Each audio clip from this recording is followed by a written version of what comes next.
제발 우리 좀 살려줘. 내가 다 잘못했어요. 10년 전 시어머니는 저를 빗속에 내쫓았습니다. 그런데 지금 제 앞에 무릎 꿇고 살려달라고 애원하고 있습니다. 쓰레기 고물이나 실어가. 이것들 처리하고 꺼져. 고물 싣고 쫓겨난 그날, 과연 저에게 무슨 일이 있었던 걸까요? 그리고 시어머니는 왜 제 앞에 무릎 꿇고 있는 걸까요? 사연 시작 전 구독과 좋아요를 눌러주시고 어디서 듣고 계신지 댓글 남겨주시면 그곳에 건강과 행복이 가득하기를 기원하겠습니다. 그럼 오늘의 이야기 시작할게요. 쓰레기 고물이나 실어가 이것들 처리하고 꺼져. 시어머니 박영자의 목소리는 칼날처럼 차갑습니다. 저는 빗물에 젖은 이혼 서류를 꽉 쥔 채 마당 한 구석에 세워진 녹슨 리어카를 바라봅니다. 10년입니다. 10년을 이 집에서 살았습니다. 새벽 5시에 일어나 준비한 아침상, 명절마다 혼자 차린 제사상, 밤늦게까지 닦아낸 마룻바닥. 그 모든 것의 대가가 고작 저 낡은 리어카 한 대입니다. 빗물이 제 얼굴을 타고 흐릅니다. 눈물인지 빗물인지 구분이 안 됩니다. 아니, 구분하고 싶지 않습니다. 울고 있다는 걸 들키고 싶지 않으니까요. 저는 천천히 리어카 쪽으로 걸어갑니다. 발걸음 하나하나가 무겁습니다. 10년의 무게가 발목을 잡습니다. 빨리 안 치워? 오늘 안으로 나가야 한다고 했잖아. 우리 민우 재혼 상대 만나러 가야 하니까 서둘러. 시누이 박은혜가 팔짱을 끼고 처마 밑에 서 있습니다. 빗물이 튀지 않는 안전한 곳에서 저를 내려다보는 그 눈빛에는 조롱과 경멸이 가득합니다. 재혼 상대라는 말에 가슴이 찢어집니다. 아직 이혼 서류에 도장 찍은 지 하루도 안 됐는데 전 남편 박민우는 고개조차 들지 않습니다. 10년을 함께 산 남편의 마지막 모습이 저렇게 비겁합니다. 리어카 옆에 쌓인 상자들을 봅니다. 나무로 만든 낡은 상자들, 깨진 도자기 파편들이 보입니다. 어머님, 이것들은 뭐예요? 목소리가 떨립니다. 애써 침착한 척하지만 속은 무너지고 있습니다. 시아버지가 모으셨던 골동품들이야. 골동품이래봤자 고물상에서도 안 받아갈 쓰레기지. 네가 처리해. 버리는 것도 돈 드니까. 시어머니가 코웃음을 칩니다. 그 소리가 빗소리보다 더 차갑게 들립니다. 수진 언니, 그거 끌고 어디 가려고? 폐지 주우려고? 은혜가 낄낄거리며 웃습니다. 옆에 있던 시어머니도 함께 웃습니다. 저를 보며 웃는 그 모습이 지금도 눈에 선합니다. 이 사람들은 제 고통이 즐거운 모양입니다. 저는 대답하지 않습니다. 대답할 힘도 변명할 이유도 없습니다. 그저 묵묵히 상자들을 하나씩 리어카에 싣습니다. 손이 미끄러워 상자 하나가 바닥에 떨어집니다. 쿵소리와 함께 나무 조각들이 튕겨나갑니다. 뭔가 금속성 소리도 들립니다. 조심하지도 못하네. 쓸모없는 건 며느리도 마찬가지야. 돈도 못 벌고 애도 못 낳고 그러면서 뭐가 아까워서 위자료를 달라고 했대? 시어머니의 마지막 한마디가 등에 박힙니다. 쓸모없다. 10년 동안 제가 들은 말입니다. 쓸모없는 며느리, 돈도 못 버는 며느리, 아들도 못 낳는 며느리. 저는 이 집에서 사람이 아니었습니다. 그저 집안일하는 기계였습니다. 아니, 기계보다 못했습니다. 기계는 고장나면 고쳐주기라도 하니까요. 상자를 다시 주워 담으려는데 깨진 틈 사이로 뭔가 반짝입니다. 금빛 같기도 하고 아닌 것 같기도 합니다. 빗물에 씻긴 그 무언가가 희미하게 빛을 냅니다. 하지만 자세히 볼 겨를이 없습니다. 빨리 이곳을 떠나야 합니다. 더 이상 이 사람들의 얼굴을 보고 싶지 않습니다. 마지막 상자를 싣고 리어카 손잡이를 잡습니다. 녹이 슬어 삐걱거리는 소리가 납니다. 제 인생 소리 같습니다. 낡고 쓸모없고 삐걱거리는. 저는 천천히 대문을 향해 걷습니다. 뒤돌아보지 않습니다. 뒤돌아보면 무너질 것 같습니다. 아니, 뒤돌아보면 주저앉아서 다시는 일어나지 못할 것 같습니다. 다시는 오지 마. 너 같은 며느리 없는 게 우리 집안에 더 좋아. 어차피 민우는 다음 주에 재벌 집딸이랑 맞선 본다. 그 집딸은 학벌도 좋고 집안도 좋고 돈도 많대. 너 같은 거지 출신이랑은 비교도 안 되지. 시어머니의 목소리가 등 뒤에서 들립니다. 거지 출신. 그 말이 가슴을 후벼 팝니다. 저는 가난한 집에서 태어난 게 죄입니까? 대학도 장학금 받아 나왔고 아르바이트 3개 해가며 생활비 벌었습니다. 그게 죄입니까? 저는 걸음을 멈추지 않습니다. 빗물이 얼굴을 적십니다. 이번엔 확실히 눈물이 섞여 있습니다. 리어카 바퀴가 돌아갑니다.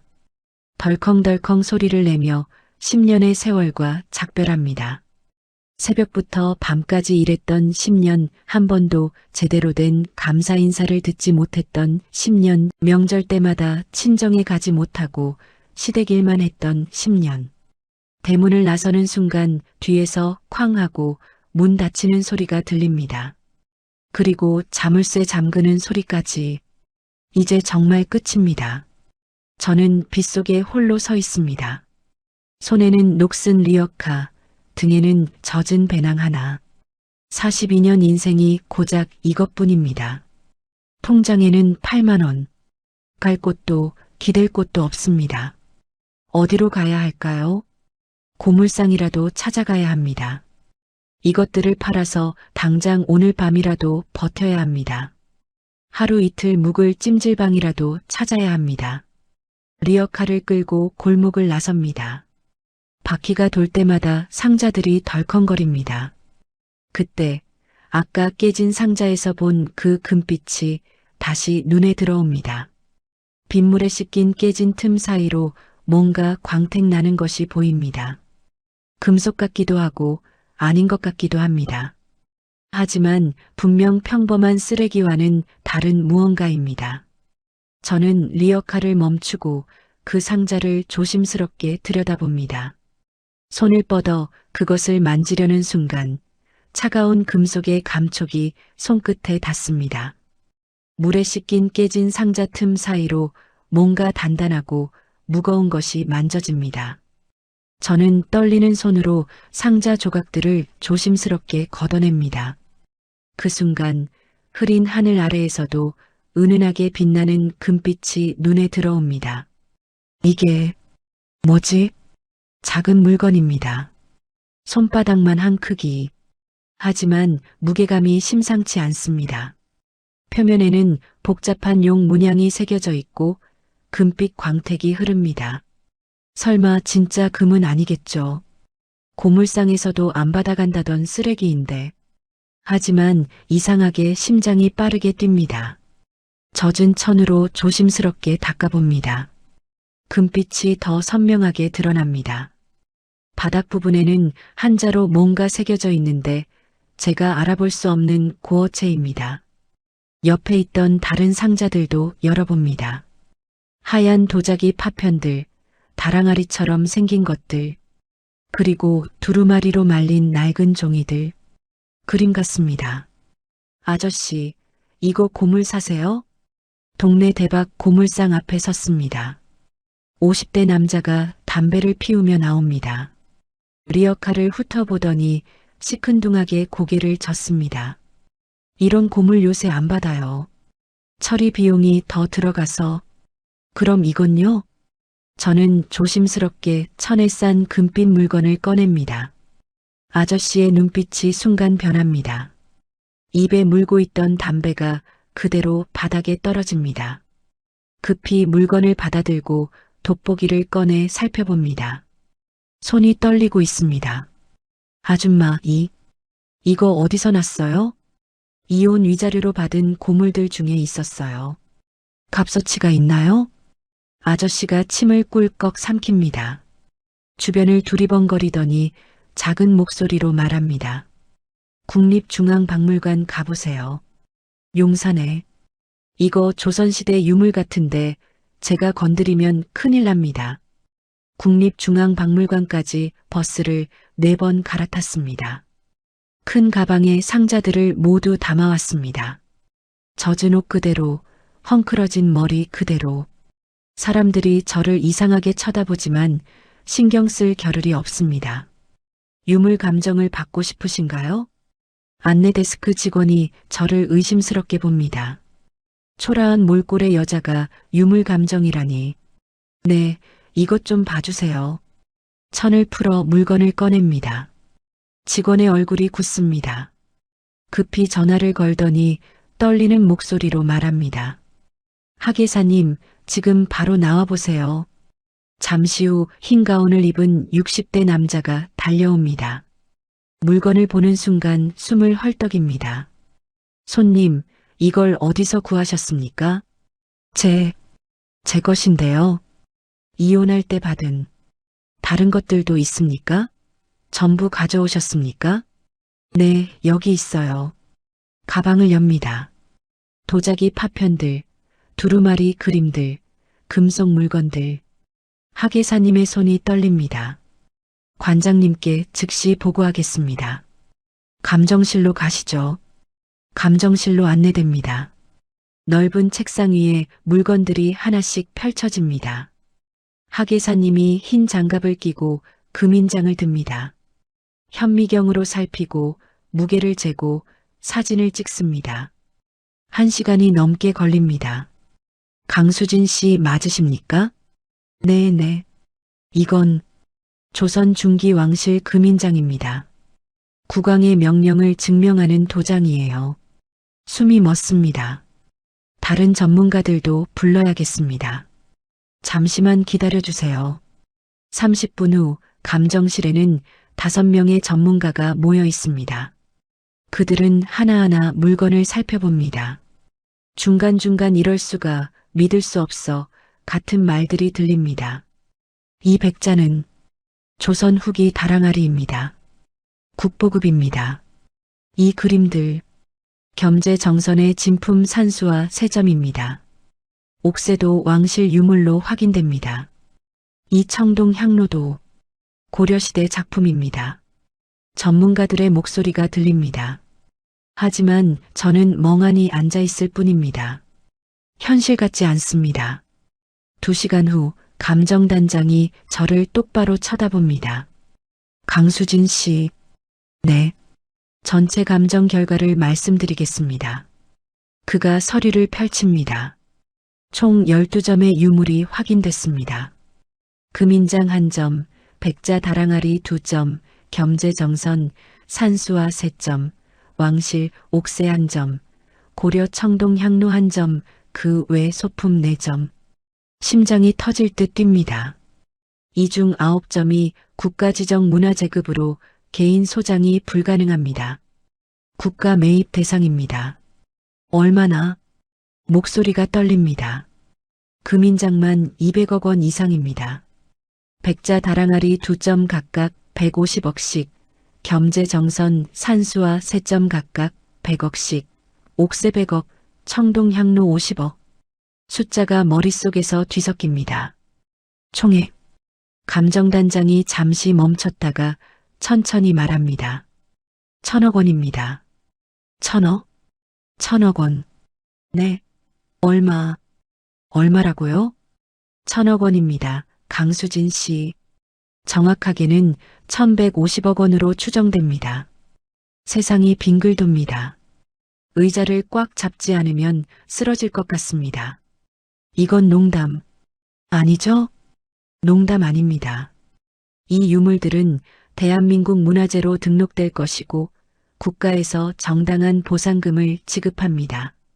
절차는 3개월 정도 걸리지만 성금도 가능합니다. 1,000억이요. 저한테 1,000억이요? 눈물이 쏟아집니다. 참을 수가 없습니다.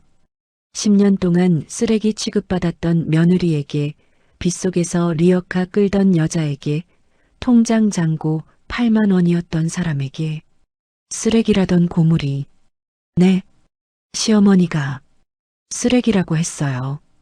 고물상에서도 안 받아간다고 감정단장이 부드럽게 말합니다. 이건 쓰레기가 아닙니다. 대한민국의 보물입니다. 그리고 이제 강수진 씨는 그가 미소 짓습니다. 1,000억 원의 주인입니다. 저는 그 자리에 주저앉아 펑펑 울었습니다. 10년 만에 처음으로 행복한 눈물을 흘렸습니다. 강수진 씨, 이 서류에 서명해 주시면 절차가 시작됩니다. 박물관 행정실. 저는 떨리는 손으로 펜을 듭니다. 국가문화재 매입 계약서. 금액 1,150억 원. 믿을 수 없는 숫자가 적혀 있습니다. 성금으로 300억 원이 일주일 내로 입금됩니다. 나머지는 3개월 후 전액 지급됩니다. 저는 서명합니다. 강수진. 10년 전 빗속에서 리어카 끌던 그 이름 그대로. 축하드립니다. 강수진 씨. 그리고 감정단장이 명함을 건넵니다. 혹시 골동품 사업에 관심 있으시면 연락주세요. 이런 안목을 가진 분은 흔치 않습니다. 안목이라니. 저는 그냥 쓰레기를 주었을 뿐인데 일주일 후 통장에 숫자가 찍힙니다. 300억. 저는 은행 앱을 열고 닫기를 10번도 넘게 반복합니다. 사라지지 않습니다. 진짜입니다. 그날 저는 찜질방 대신 호텔에 묵었습니다. 강남 한복판 특급 호텔. 하룻밤에 50만 원짜리 방. 욕조에 몸을 담그고 천장을 바라봅니다. 10년 전 빗속에서 떨던 그날이 떠오릅니다. 그리고 다짐합니다. 다시는 그때로 돌아가지 않겠다고. 석 달 후 나머지 850억이 입금됩니다. 저는 감정단장을 만납니다. 골동품 경매 사업을 시작하고 싶습니다. 좋은 결정입니다. 제가 도와드리겠습니다. 6개월 후 수진 옥션이 문을 엽니다. 강남 청담동 작은 사무실 하나. 직원 3명. 하지만 제 안목과 자본 그리고 감정단장의 인맥이 있습니다. 첫 경매는 대박이었습니다. 고려청자 하나가 50억에 낙찰됩니다. 수수료 20% 10억 원. 1년 만에 사무실을 넓히고 2년 만에 빌딩을 삽니다. 5년 후에는 업계 1위. 10년 후 저는 연매출 5천억 원 기업의 회장이 됩니다. 그리고 오늘 회장님, 박영자 건설에서 골동품 경매 의뢰가 들어왔습니다. 비서 김 과장의 말에 심장이 요동칩니다. 박영자 건설 10년입니다. 10년 만에 그 이름을 듣습니다. 상황 보고해 주세요. 부채 비율 300%, 석 달 내부도 예정입니다. 마지막으로 집안 골동품을 처분하려고 합니다. 저는 서랍을 엽니다. 그 안에는 10년 전 물건들이 있습니다. 박영자가 손수 쓴 메모. 쓰레기 고물 처리할 것 수진에게 액자에 넣어 보관했습니다. 잊지 않기 위해서 미팅 잡아주세요. 내일 오전 10시 우리 회사로. 알겠습니다, 회장님. 다음 날 오전 9시 50분 접수 데스크에서 연락이 옵니다. 회장님, 박영자 건설 일행 도착하셨습니다. 3분 기다리게 하세요. 정확히 10시에 회의실로 안내하고요. 저는 거울을 봅니다. 샤넬 수트, 까르띠에 시계, 에르메스 가방. 완벽하게 정돈된 헤어스타일. 10년 전 그 초라했던 며느리는 온데간데 없습니다. 10시 정각. 회의실 문을 엽니다. 그들이 앉아 있습니다. 박영자, 박민우, 박은혜. 10년 만입니다. 시어머니 박영자는 더 이상 오만하지 않습니다. 73세, 굽은 허리, 초췌한 얼굴, 명품 코트 대신 낡은 재킷, 손에 든 해진 가방. 전 남편 박민우는 생기가 없습니다. 45세인데 50대처럼 보입니다. 술에 찌든 얼굴, 구겨진 정장, 삐뚤어진 넥타이. 시누이 박은혜는 제일 많이 변했습니다. 화려한 옷차림은 온데간데 없고 검은색 단정한 원피스. 명품 가방 대신 낡은 서류 가방. 앉으시죠. 제 목소리는 차갑습니다. 그들은 조심스럽게 앉습니다. 박영자가 제 얼굴을 봅니다. 하지만 알아보지 못합니다. 당연합니다. 10년 전 울던 며느리와 지금의 재벌 회장은 너무 다르니까요. 수진 옥션 대표 강수진입니다. 강수진. 제 이름을 말하는 순간 박영자의 눈이 미세하게 흔들립니다. 강수진? 그 이름. 혹시? 하지만 확신하지 못합니다. 박영자 건설입니다. 이렇게 시간 내주셔서 감사합니다. 목소리에 겸손함이 묻어납니다. 10년 전 감이라고 소리치던 그 목소리가 의뢰하실 물품 보여주세요. 박은혜가 서류를 꺼냅니다. 떨리는 손으로 조선 백자 항아리 5점, 추사 김정희 서예 3점, 국립박물관 감정서, 총 예상 가격 3억 원, 금매시라고 들었습니다. 네, 이번 달 안에 팔아야 합니다. 박민우가 애절하게 말합니다. 10년 전 어머니 말씀대로 해라던 그 남자의 목소리가 이렇게 초라할 수 있다니. 금매는 수수료가 50%입니다. 50%요? 박영자의 얼굴이 하얗게 변합니다. 네, 리스크가 있으니까요. 싫으시면 다른 경매사 가세요. 냉정하게 말합니다. 그들은 서로를 봅니다. 선택의 여지가 없습니다. 다른 곳은 이미 거절했을 겁니다. 알겠습니다. 그런데 이 도자기들 위작 가능성 있어 보이는데요? 네, 아닙니다. 저희 집안 대대로 감정서가 있어도 경매 시장은 다릅니다. 최종 낙찰가가 예상보다 훨씬 낮을 수 있어요. 박영자의 손이 떨립니다. 그래도 진행하시겠습니까? 네, 진행하겠습니다. 그들이 일어섭니다. 나가려는데 박영자가 뒤돌아봅니다. 회장님 혹시 저희 은혜가 여기서 일할 수 있을까요? 경매 쪽 배우고 싶다고 10년 전 폐지 주우려고 라고 비웃던 사람이 제 밑에서 일하고 싶다고 합니다. 이력서 보내세요. 그들이 나갑니다. 문이 닫히는 순간 박영자가 제 손등을 흘깃봤습니다. 10년 전 뜨거운 국을 쏟아서 생긴 흉터. 그 흉터를 회장님, 박영자 건설 경매가 내일입니다. 김 과장이 보고합니다. 일주일이 지났습니다. 그 일주일 동안 저는 밤잠을 설쳤습니다. 10년 만에 재회. 박영자가 제 손등 흉터를 봤을 때 그 표정이 잊히지 않습니다. 의심하는 눈빛. 하지만 확신하지 못하는 표정. 예상 낙찰가는 3억 예상이었는데 위작 논란이 있어서 1,000만 원대로 떨어질 것 같습니다. 좋아요. 그대로 진행하세요. 다음 날 오후 2시 수진 옥션 경매장. 100명이 넘는 사람들이 모였습니다. 박영자 건설 도자기 경매. 저는 경매 단상 옆에 서 있습니다. 일반 참관석에 그들이 앉아 있습니다. 박영자, 박민우, 박은혜. 불안한 얼굴로 손을 꼭 쥐고 있습니다. 3억을 기대했을 겁니다. 50% 수수료 떼고도 1억 5천은 남으니까. 다음 품목, 조선 백자 항아리입니다. 시작가 1,000만 원. 경매사가 말합니다.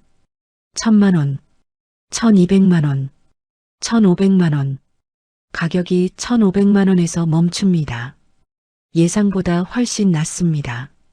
박영자의 얼굴이 하얗게 변합니다. 1,500만 원 낙찰입니다. 나머지 4점도 마찬가지입니다. 총 낙찰가 5천만 원. 수수료 50% 제하면 2,500만 원. 박영자가 자리에서 벌떡 일어나 뛰쳐나옵니다. 저는 천천히 그들을 따라갑니다. 복도 끝. 박영자가 벽에 기대 무너져 내립니다. 5천만 원. 고작 5천만 원. 어머니, 어떡해요. 이걸로는 이자도 못 갚아요. 박은혜가 울먹입니다. 박민우는 바닥에 주저앉습니다. 저는 그들 앞에 천천히 걸어갑니다. 구두 소리가 복도에 울립니다. 아쉽네요. 예상보다 많이 낮게 나왔습니다. 제 목소리가 차갑게 울립니다. 박영자가 고개를 듭니다. 그리고 제 얼굴을 봅니다. 눈이 마주칩니다. 10년 만에 이렇게 가까이에서 회장님, 송금은 언제? 말을 하던 박영자의 시선이 제 손에 멈춥니다. 서류를 쥔 제 오른손 손등, 그곳에 흉터, 10년 전 뜨거운 국을 쏟아서 생긴 그 흉터. 박영자의 눈이 커집니다. 입술이 떨립니다. 그 흉터. 저는 손을 천천히 들어 올립니다. 흉터가 선명하게 보이도록. 이거요? 10년 됐네요. 너, 설마. 박영자가 벌떡 일어섭니다. 제 얼굴을 가까이에서 봅니다. 떨리는 손으로 제 팔을 잡습니다. 수진이냐? 네, 어머님. 저는 차갑게 미소 짓습니다. 강수진입니다. 10년 전 쓰레기 고물 받고 쫓겨났던 며느리요. 박영자가 뒤로 휘청입니다. 박민우와 박은혜가 동시에 소리칩니다. 뭐? 수진이 언니?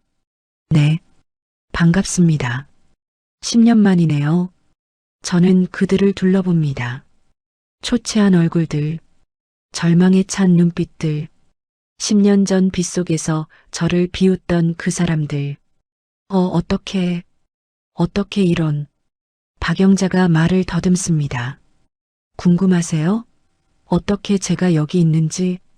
저는 천천히 말합니다. 어머님이 주신 쓰레기 덕분입니다. 그 리어카에 실린 고물들이요. 조선 왕실 금인장, 백자 다랑아리, 겸재정선 진품. 기억나세요?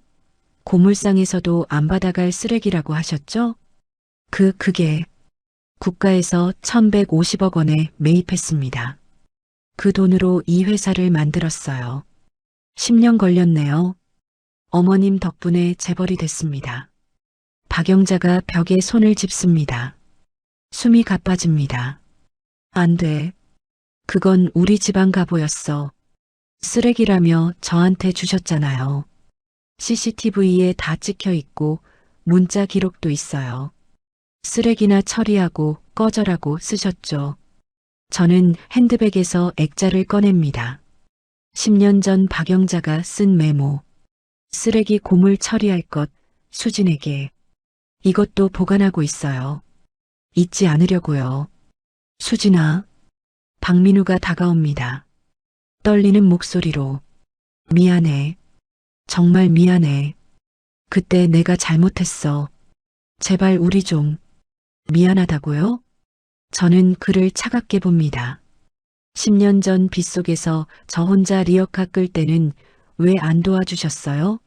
제가 무릎 꿇고 한 번만 더 기회를 달라고 할 때는 왜 고개도 안 돌리셨어요? 그건 됐어요. 이제 와서 미안하다는 말 듣고 싶지 않아요. 박은혜가 제 앞에 무릎 꿇습니다. 언니 제발이요. 우리 정말 끝이에요. 회사 망하면 우리 집도 넘어가요. 제발 도와주세요. 폐지 주우려고 했죠? 저는 그때 그 말을 그대로 돌려줍니다. 이제 진짜 폐지 주우셔야 할 것 같네요. 박영자가 제 발을 붙잡습니다.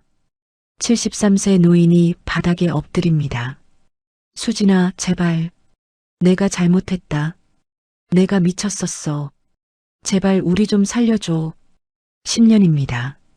10년을 기다렸습니다. 이 순간을. 하지만 이상하게도 속이 시원하지 않습니다. 통쾌하지도 않습니다. 그저 허무합니다. 일어나세요, 어머님. 수진아.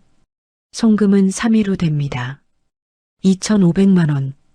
그걸로 뭘 하실지는 어머님 선택이에요. 저는 돌아섭니다. 그리고 다시는 저를 찾지 마세요. 우리는 이제 남입니다. 복도를 걸어갑니다. 뒤에서 박영자의 울음소리가 들립니다. 저는 멈추지 않습니다. 뒤돌아보지 않습니다. 엘리베이터를 타고 20층 사무실로 올라갑니다. 창밖을 봅니다. 서울 야경. 10년 전엔 상상도 못했던 풍경. 김 과장이 노크합니다. 회장님, 괜찮으세요? 네, 괜찮아요. 하지만 눈물이 납니다. 왜 우는지 모르겠습니다. 복수했는데, 이겼는데, 왜 이렇게 슬픈 걸까요? 회장님, 큰일 났습니다. 일주일 후, 김 과장이 황급히 사무실로 뛰어들어옵니다. 손에는 법원 서류가 들려 있습니다. 박영자가 소송을 걸었습니다. 저는 서류를 받아봅니다. 원고 박영자, 피고 강수진, 청구 금액 1150억 원. 주장 내용 10년 전 며느리가 시댁의 귀중한 골동품을 불법으로 취득했다. 해당 유물은 원래 박씨 집안의 가보였다. 예상했던 수순이네요. 저는 차분하게 말합니다. 이미 준비했습니다. 10년 전부터 변호사 선임했어요? 네, 대한민국 최고 변호사입니다. 회장님, 한 달 후 서울중앙지방법원 제3법정. 방청객들이 가득 찹니다. 언론사 기자들도 보입니다. 천억 며느리 대 시어머니 법정 대결이라는 제목으로 뉴스에 났습니다. 저는 피고석에 앉습니다. 샤넬 수트, 진주 목걸이, 흐트러짐 없는 모습. 원고석에는 박영자, 박민우, 박은혜가 앉아 있습니다. 10년 전과는 정반대 모습입니다. 재판을 시작하겠습니다. 판사가 입장합니다. 원고 측 증인 박영자 씨 나오십시오. 박영자가 증인석에 섭니다. 목소리에 떨림이 없습니다. 연습을 많이 했나 봅니다. 증인은 피고와 어떤 관계입니까? 전 며느리입니다. 10년 전 제 아들과 이혼했습니다. 이혼 당시 상황을 설명해 주십시오. 저희는 평범하게 이혼 절차를 밟았습니다. 위자료는 현금 대신 집안의 오래된 물건들을 주기로 했습니다. 저희 시아버지께서 모으셨던 골동품들이었는데 당시엔 가치를 몰랐습니다. 그 물건들이 나중에 국보급 유물로 밝혀졌다는 건가요? 네, 맞습니다. 10년 후 뉴스를 보고 알았습니다. 강수진이라는 여자가 1000억 원대 유물을 국가에 팔았다는 기사를요. 그게 바로 제 며느리였고 그 유물들이 저희 집안 물건이었습니다. 원고는 왜 10년 동안 찾지 않았습니까? 가치를 몰랐습니다. 오래된 고물로만 알았습니다. 알았더라면 당연히 주지 않았을 겁니다. 박영자의 증언이 끝납니다. 거짓말입니다. 완벽한 거짓말입니다. 피고 측 변호인 반론하십시오. 제 변호사가 일어섭니다. 60대 남자, 30년 경력의 베테랑입니다. 재판장님, 원고의 주장은 거짓입니다. 증거를 제시하겠습니다. 변호사가 태블릿을 조작합니다. 스크린에 문자 메시지가 뜹니다. 첫 번째 증거, 이혼 당일 원고가 피고에게 보낸 문자 메시지입니다. 2015년 3월 15일 오후 3시 42분. 발신 박영자, 수신 강수진. 쓰레기 고물이나 처리하고 꺼져. 리어카도 줄 테니. 2015년 3월 15일 오후 4시 18분. 발신 박영자, 수신 강수진. 고물상에서도 안 받아갈 쓰레기들. 네가 버려. 버리는 것도 돈 드니까 네가 해. 법정이 술렁입니다. 박영자의 얼굴이 하얗게 변합니다. 원고는 가치를 몰랐다고 주장했습니다. 하지만 문자에는 명확히 쓰레기라고 표현했습니다. 고물상에서도 안 받아갈 것이라고 했습니다. 두 번째 증거입니다. 영상이 재생됩니다. 10년 전 그날 빗속에서 리어카의 고무를 싣는 제 모습. 처마 밑에서 팔짱 끼고 비웃는 박영자와 박은혜. 그리고 박영자가 손으로 저를 가리키며 뭔가 말하는 장면. 음성을 확대하겠습니다. 쓰레기나 처리해. 쓸모없는 건 며느리도 고물도 마찬가지야. 박영자의 목소리가 법정에 울립니다. 방청객들이 웅성거립니다. 세 번째 증거, 이혼 조정 조서입니다. 서류가 스크린에 뜹니다. 위자료 항목을 보십시오. 현금 지급 없음. 고물 및 폐품 일체를 위자료로 지급함. 가치 산정 불가로 무상 양도함. 원고 박영자가 직접 서명했습니다. 무상 양도라는 표현에 주목해 주십시오. 변호사가 저를 가리킵니다. 피고 강수진 증인석에 나와 주십시오. 저는 천천히 증인석에 앉습니다. 박영자와 눈이 마주칩니다. 그녀의 눈에는 분노와 절망이 섞여 있습니다. 피고는 10년 전 무엇을 받았습니까? 녹슨 리어카 한 대와 그 안에 담긴 고물들입니다. 그것들이 가치 있는 유물인 줄 알았습니까? 전혀 몰랐습니다. 저도 쓰레기로만 알았습니다. 고물상에 가서야 이상한 물건이라는 걸 알았고 박물관에서 감정을 받았습니다. 피고의 손등을 보여주십시오. 저는 오른손을 듭니다. 손등의 흉터가 선명합니다. 이 흉터는 어떻게 생긴 겁니까? 10년 전 원고 박영자가 뜨거운 국을 제 손에 쏟아서 생긴 화상입니다. 고의였습니까? 네. 제가 식사 준비가 늦었다는 이유로 제 변호사가 또 다른 서류를 제시합니다. 피고의 병원 치료 기록입니다. 10년간 총 32차례 병원을 방문했습니다. 화상, 타박상, 찰과상, 모두 가정폭력 기록입니다. 사진들이 스크린에 뜹니다. 멍든 팔, 긁힌 얼굴, 화상 자국. 10년간 제가 참았던 것들. 방청석에서 한숨소리가 들립니다. 재판장님, 원고는 며느리를 10년간 학대했습니다. 그리고 이혼 시 쓰레기를 위자료로 줬습니다. 그것이 나중에 1000억이 됐다고 해서 돌려달라는 것은 법적으로나 도덕적으로나 성립하지 않습니다. 원고 측 최후 변론 있습니까? 박영자의 변호사가 일어서지만 할 말이 없습니다. 모든 증거가 명확합니다. 피고 강수진, 최후 진술하십시오. 저는 천천히 일어섭니다. 박영자를 똑바로 봅니다. 10년 전 저는 쓰레기를 받았습니다. 시어머니가 버리라고 한 것들을요. 그 쓰레기가 제 인생을 바꿨습니다. 합법적으로 정당하게. 이제 제 것입니다. 2주일 후 판결이 나옵니다. 원고 패소. 피고 강수진의 유물 소유권을 인정함. 원고는 피고에게 소송 비용 1억 원을 배상하라. 박영자가 무너집니다. 법정 밖에서 박민우가 저를 막아섭니다. 수진아, 회장님, 제발이요. 우리 회사에 투자해 주세요. 아니면 저라도 고용해 주세요. 이력서 보내세요. 희망이 보이는 그의 얼굴. 하지만 저는 차갑게 말합니다. 불합격 통보해 드리겠습니다. 회장님, 박민우 씨 이력서가 들어왔습니다. 법정 판결 일주일 후 김 과장이 보고합니다. 저는 이력서를 받아봅니다. 박민우 45세, 학력 지방대 졸업, 경력 박영자 건설 전무 15년, 지원부서 경매보조, 불합격 처리하세요.